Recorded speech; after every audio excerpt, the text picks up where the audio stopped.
Hey, this is Jim with the Fast Leader Show and Call Center Coach, and I'm here at CCW with my good friend Roger Lee of GridSpace. Now, Roger, you had the opportunity to sit on some interactive educational sessions, and you were facilitating really actionable analytics sessions. However, a lot of the questions that you were fielding and were helping people with were in regards to speech analytics. So what were some of the things that people were asking about? Yeah, thanks, Jim. Great question. So about 90% of the audience that attended the sessions were new and looking for a speech analytics platform. And so some of those questions they were asking were interesting because I think there's a large amount of maybe misconception around what speech analytics is and really what it can do for the organization. So one of the questions what I had asked was, so what is the business problem you're trying to solve with speech analytics? About 50% of the attendees really did not know how to answer that question. They would say, a few would say, I want to use speech analytics to help me understand why people are calling. Well, you're a call center or a contact center. You should know why people are calling, right? So if it's more of validating why people are calling, then that's a good use of speech analytics. Another question was, how do I sell it to the C-suite?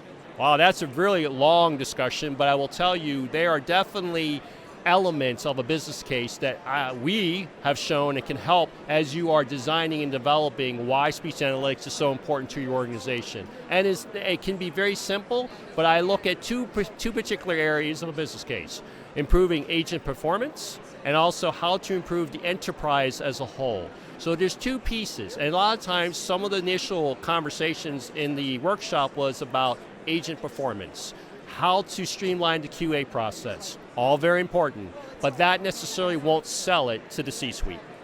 So if you are looking for a speech analytics platform to help you address your business problems within your contact center, here are some things that you should be aware of. One, take a look at transcription accuracy. How accurate is the information that you're gleaning from those call recordings or live conversations?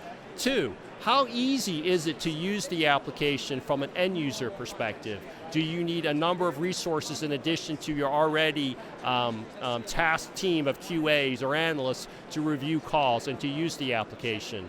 And then I would say third, when you're looking at the technology, take a look at really how is the back of the solution being used. In other words, is the solution, the speech analytics solutions, phonetic-based or semantic-based? There are definitely clear differences on how the tool recognizes and transcribes and uses the information from the call recordings.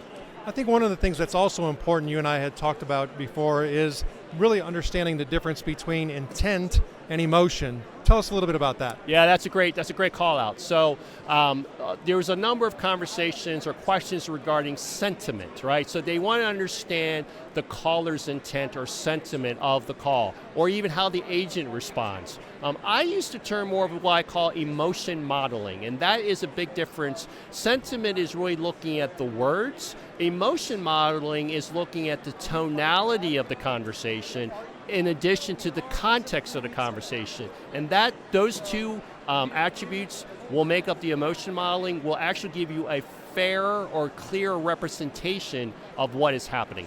Well, I think the biggest difference is not what the intention is or the desire is, or heck, even as far as the resolution, but it's what happens from an emotional perspective, because that's going to affect how they feel about the organization when the call is concluded. Exactly. And even during the call, there's an opportunity, if the emotion is not where it needs to be, there's an opportunity for the agent, along with a supervisor, to try to save or change that emotion. So at the beginning of the call, it could be negative, but by the middle of the call, it could be neutral, and hopefully by the end, it could be very positive. And so there's a great opportunity there to leverage the emotion piece accordingly. Roger, thanks for sharing your knowledge and wisdom and helping us all make better decisions when it comes to speech analytics. Great. Thank you very much for your time.